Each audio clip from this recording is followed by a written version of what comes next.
que anda no meio dos 7 castiçais de ouro. Eu sei as tuas obras e o teu trabalho e a tua paciência, e que não podes sofrer os maus, e puseste à prova os que dizem ser apóstolos e o não são, e tu os achaste mentirosos, e sofreste e tem paciência, e trabalhaste pelo meu nome e não te cansaste. Glória. Tenho, porém, contra ti que deixaste o teu primeiro amor. Lembra-te, pois, de onde caíste, e arrepende-te, e pratica as primeiras obras. Quando não, brevemente a te virei, e tirarei do seu lugar o teu castiçal, se não te arrependeres.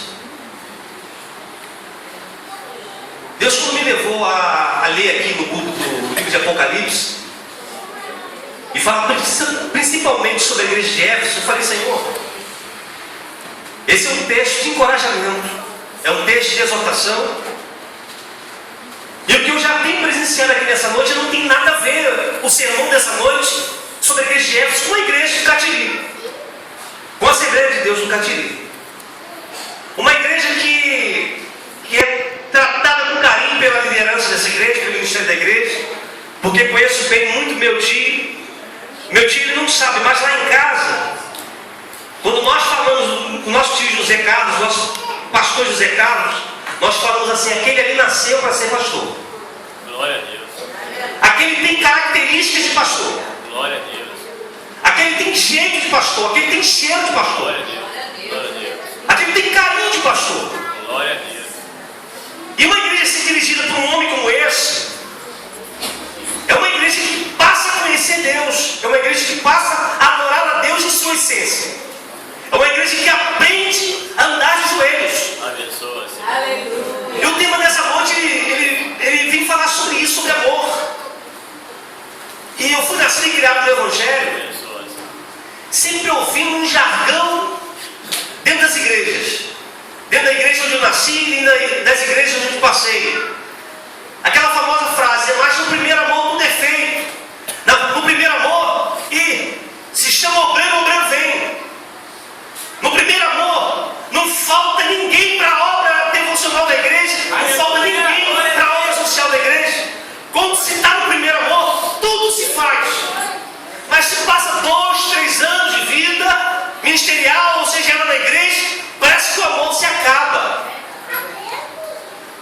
Isso foi uma verdade do inferno que se tornou um câncer em muitas igrejas. Um encontro, uma mentira. Porque eu lendo o texto de Apocalipse, eu vejo que o primeiro amor não é um período que dura 2, 3 ou 4 anos de vida. Primeiro amor, ele tem que ser uma maneira de viver, por questão de vida ou morte.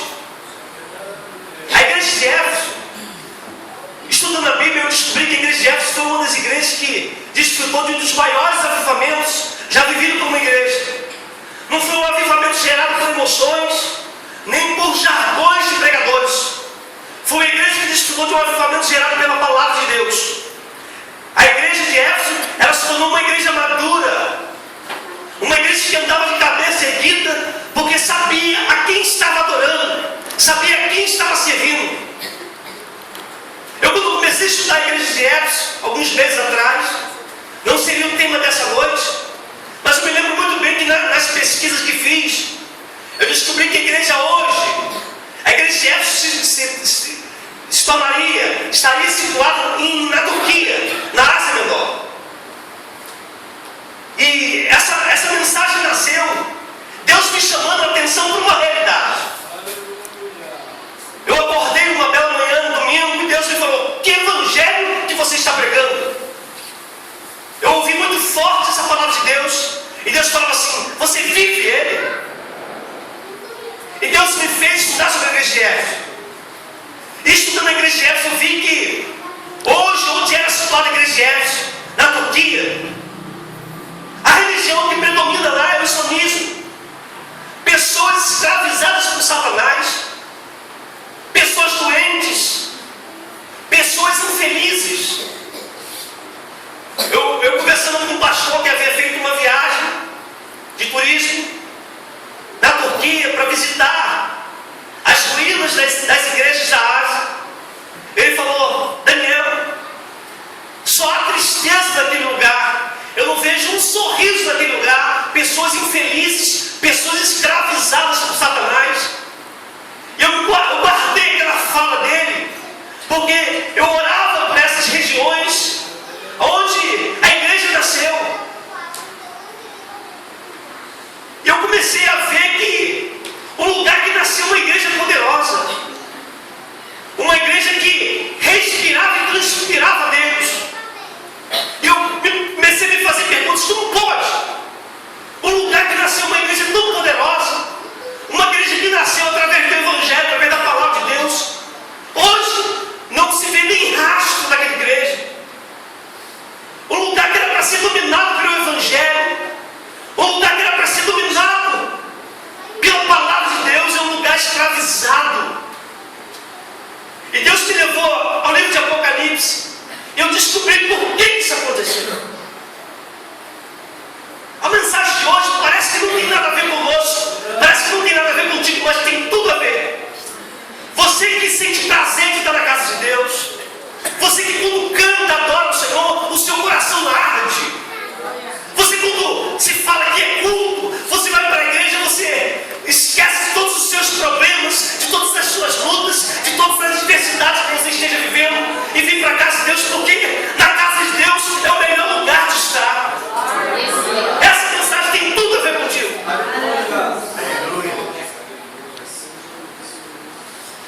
Chegou uma revelação a João na ilha de Patmos. A Bíblia diz no capítulo 1 de Apocalipse por que João foi parar na ilha de Patmos. Por causa da palavra que ele pregava, por causa do evangelho que ele vivia. Por isso que ele foi parar na ilha de Patmos. E lá ele recebeu revelações. Revelações para a igreja, as igrejas da Ásia, que servem muito bem de exemplo para mim e para você. E a revelação que ele recebe é de uma igreja a qual ele havia pastoreado. A igreja de Éfeso, essa igreja poderosa. Uma igreja que nasce em Atos dos Apóstolos, capítulo 19, através do poder da palavra, porque avivamento, sem palavra não é avivamento. Eu aprendi com meu pastor que a palavra avivar só encontramos uma vez na Bíblia, no livro de Abacuque. E essa única vez que encontramos na Bíblia, a tradução avivar ou avivamento significa livrar do juízo, fazer sobreviver o juízo.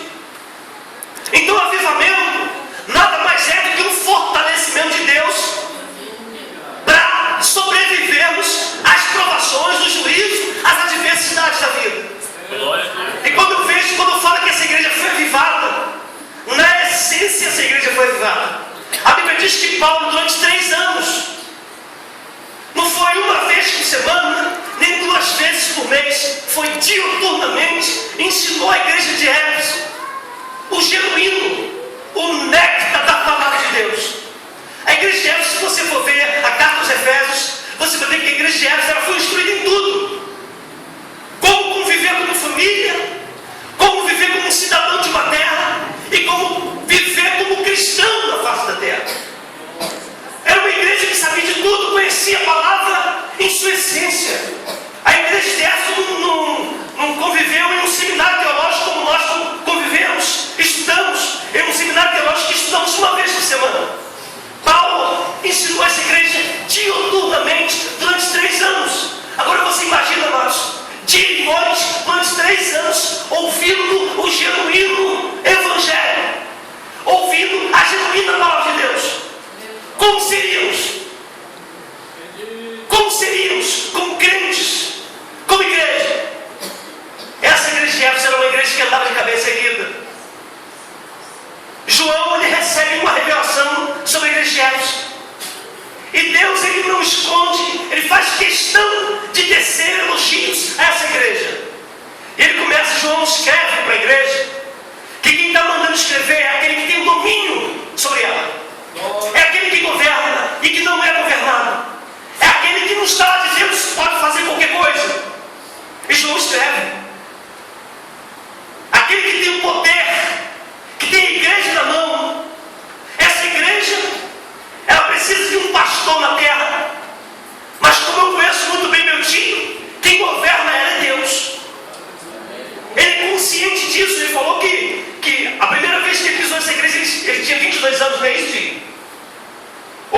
68, 69 anos de vida.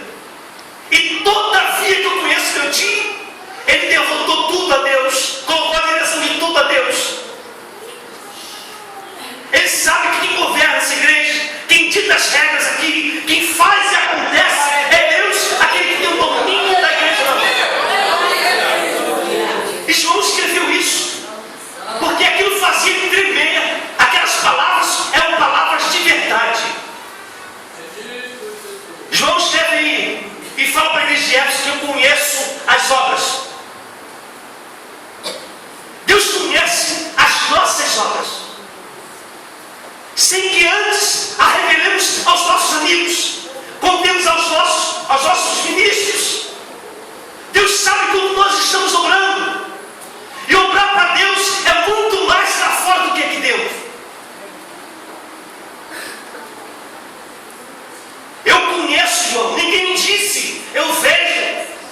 Eu estou entronizado com a igreja de Éfeso. E sei, eu sinto, eu vejo a adoração desse lugar. Eu vejo a dedicação, o capricho em cada detalhe. Deus conhece as nossas obras até quando estamos pelas madrugadas da vida, orando pelo ministério. E isso o ministério não precisa saber. O seu líder não precisa saber que você de madrugada ora, porque Deus conhece as suas obras. E João escreve, imagina eu, que tremendo. A mão de João tremia porque eram palavras que penetravam no seu íntimo. E ele continua. Isso aqui não era elogios para inflar ego. Isso aqui eram verdades que a igreja de Éfeso vivia. A igreja de Éfeso obrava. A igreja de Éfeso trabalhava em prol do reino de Deus. Aleluia. A Bíblia diz que quando o Evangelho começou a chegar em Éfeso, a igreja foi constituída por ex-feiticeiros, pessoas que viviam envolvidas com magias negras, pessoas que viviam a vida promíscua. O Evangelho foi tão poderoso nessa região, que os homens daquela região largaram todos os seus livros caríssimos, atearam na fogueira, tacaram na fogueira, porque o Evangelho havia os transformado. Houve verdadeiramente um avivamento naquele lugar. Pessoas largaram sua vida de pecado e decidiram seguir a Jesus. E João escreve: eu conheço as obras dessa igreja. E dá continuidade: eu conheço o trabalho, a tua paciência, e que não podes sofrer os maus, e puseste a prova os que dizem ser apóstolos e não são, e os achaste mentirosos. A igreja de Éfeso era tão madura na palavra de Deus, que a história da igreja diz que quando se introduziam falsos mestres e começavam a pregar, pediam prova de que eles eram verdadeiros. E sabe qual era a prova? Através do conhecimento bíblico, que quando começavam a pregar a heresia, porque Paulo havia ensinado isso à igreja de Éfeso: olha, quando eu deixar vocês, vão ser introduzidas entre vocês raposas, que vão tentar adulterar o genuíno evangelho, a genuína palavra de Deus. Então era uma igreja que andava percebida, conhecia muito bem a palavra de Deus, e quando era introduzida a heresia no meio delas, em protesto, ela virava-se de costas para quem estava pregando, porque era uma heresia. E aquele falso apóstolo ia pedir razão pelo aquele protesto. A igreja de Éfeso pedia: eu quero sinais e prodígios. Porque o sinal do apostolado de Paulo era sinais e prodígios. Eu aprendi isso. Era uma igreja madura, que andava com os olhos abertos. Não é uma igreja levada por doutrinas qualquer. Infelizmente, amados, em muitos lugares eu tenho visto o evangelho sendo adulterado, o evangelho sendo levado de qualquer maneira, o ensino, a pregação da palavra de Deus sendo pregado de qualquer jeito, sem compromisso com a verdade e somente por interesses financeiros.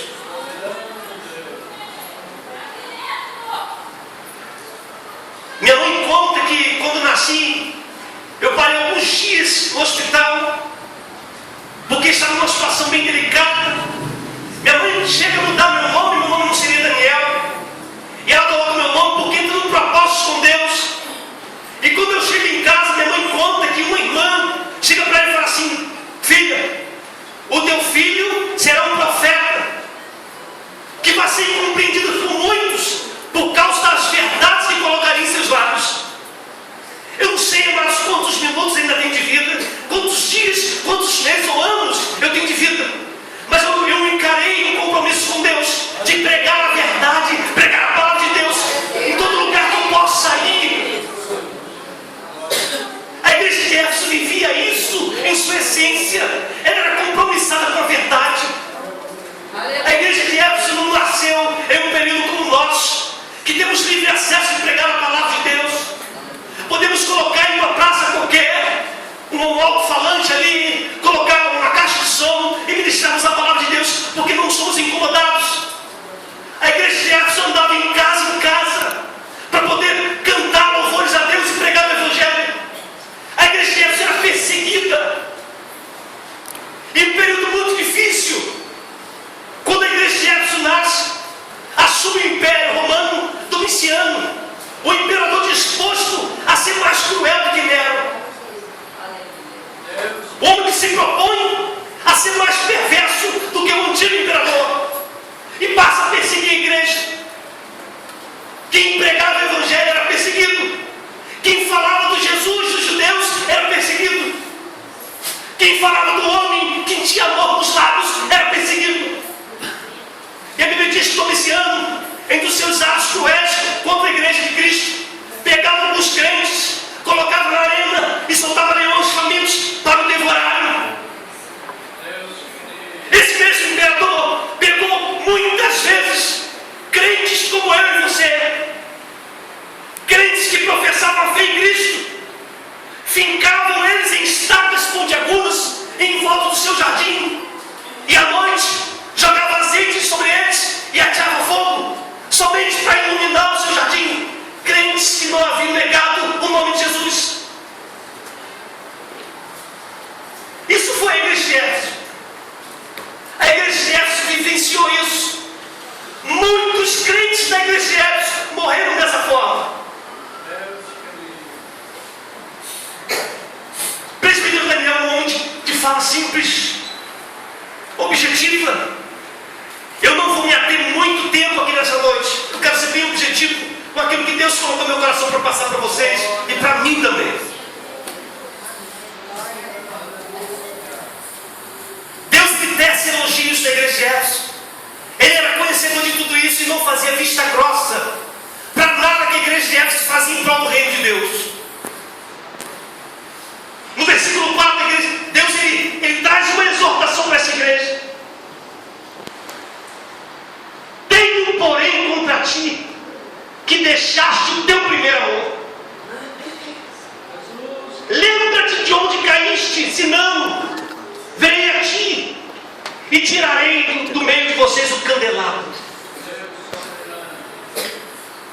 Eu confesso, irmãos, que eu não entendi, porque Deus tece elogios sobre essa igreja, e depois de tecer elogios sobre Deus, não mente. Deus não é aquele Deus que passa a mão sobre a cabeça para inflar o ego de ninguém. Ele era conhecido de tudo aquilo que a igreja de Éfeso fazia em prol do reino. Mas no verso 4 tem uma exortação: tenho, porém, contra ti que deixaste o teu primeiro amor. Falei assim, mas como é que pode? Será que pode fazer tudo isso que Deus vinha elogiando a igreja de Éfeso sem amor? Será que eu posso estar aqui pregando sem amor? Será que eu posso cantar como vocês cantaram nessa noite? Aleluia! Sem amor? Glória a Deus! Eu faço essa pergunta a vocês. Glória! Será que pode, amados? Glória! Aleluia! Não deve. Mas corremos o risco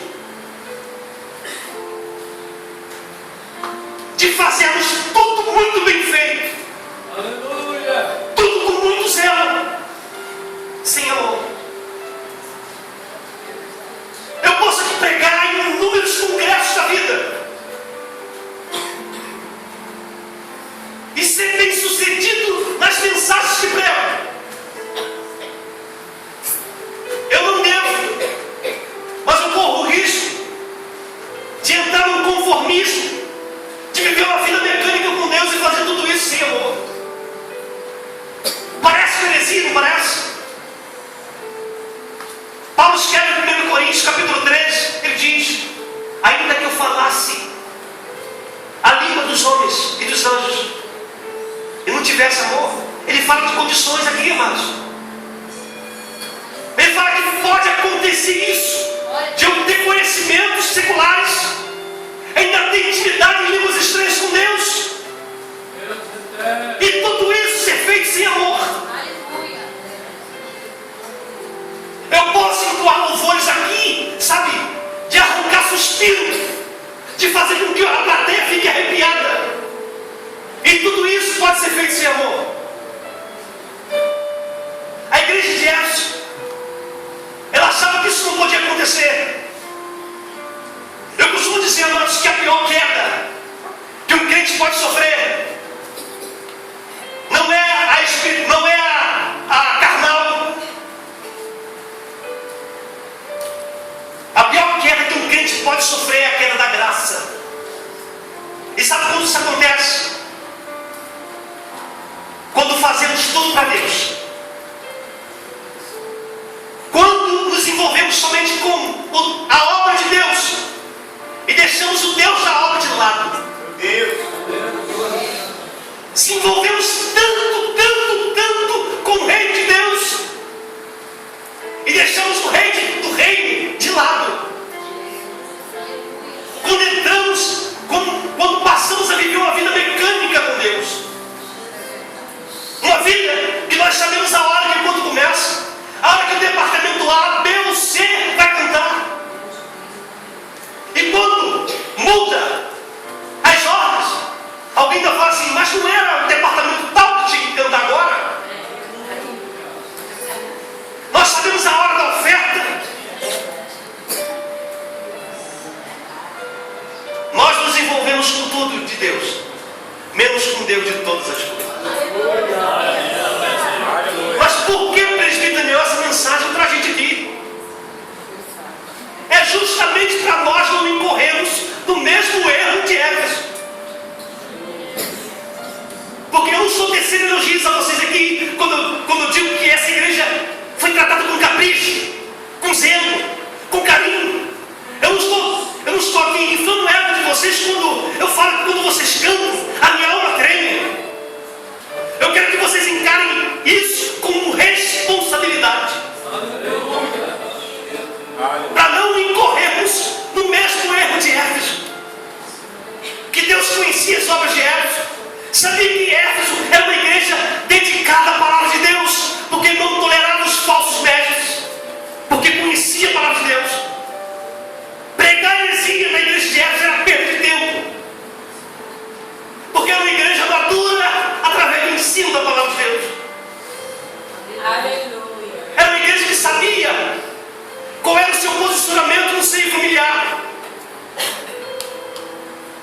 A igreja, crentes da igreja de Éfeso não eram crentes que em casa viviam uma coisa e na igreja outra. A igreja de Éfeso é uma igreja transparente. E Deus quer conservar essa transparência em você. Amém. Você andar percebido, de olhos abertos. É uma linha tênue, irmãos. Não se percebe quando passamos a viver uma vida mecânica. Não se percebe.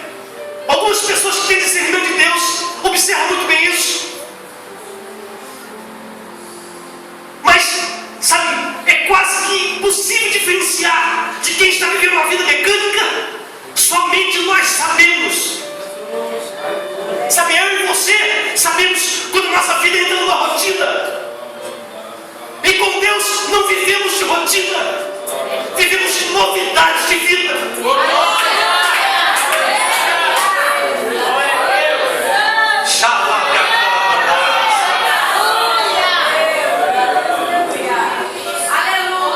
Deus falou para ela assim, lembra? Como foi que isso aconteceu? Como foi que você deixou isso acontecer? Foi quando que vocês perderam a sensibilidade.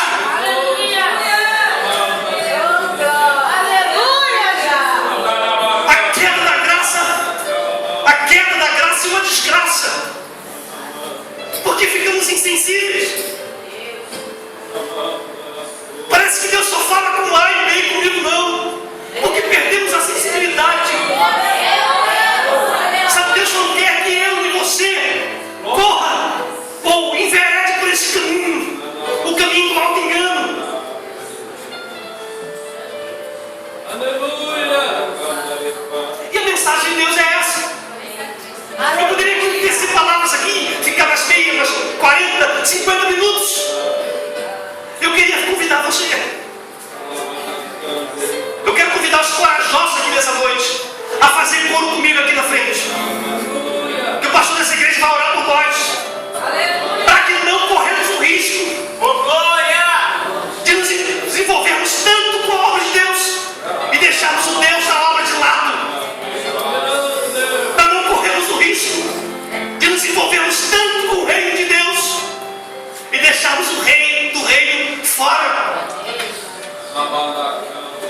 de missões, Deus restaura, Deus aviva, Deus liberta, Deus transforma. E essa noite é uma noite de transformação. Eu aprendi também, amados, que missões é o sangue que pulsa na veia da igreja. Glória a Deus. E sem amor não se faz missão. Porque a essência da missão é amor. Eu queria convidar você que, de uma forma ou de outra, você foi alcançado pela ministração da palavra de Deus hoje. Vem fazer coro comigo aqui na frente. Já desde já eu agradeço a minha oportunidade. O pastor, o meu tio, vai estar ministrando a palavra de oração por nós aqui nessa noite.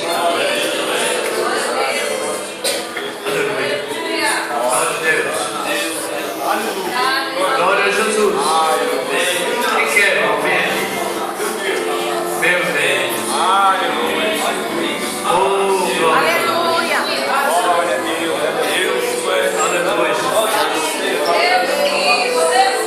Deus. A igreja está envolvida em missões. E essa palavra ferve no nosso coração. Aleluia. Glória a Deus. Glória a Deus. Oremos, Senhor nosso Deus. Nosso eterno Pai querido. No nome poderoso de Jesus, o teu Filho. Nós te adoramos neste momento, te agradecemos, Senhor. Meu Deus, pela vida da igreja. Te agradecemos, Senhor, pela palavra pregada, meu Deus. Pelo compromisso que precisamos ter na tua obra, Senhor. A sinceridade, meu Deus. Ó Deus, vem agora, meu Deus, avivar, meu Deus, o coração, meu Deus, a vida dos teus filhos, meu Deus. Que possamos assumir, meu Deus, amor e dedicação, Senhor. Deus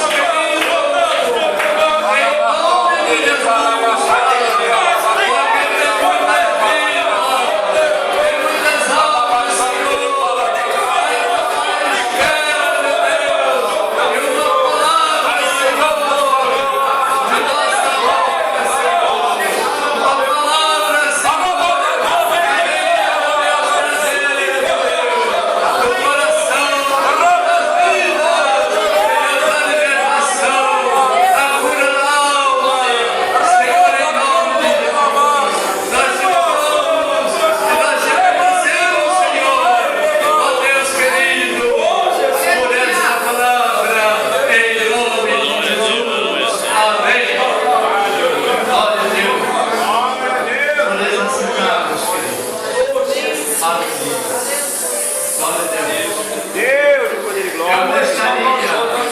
em nome de Jesus. Eu gostaria, em nome de Jesus, dessa vez,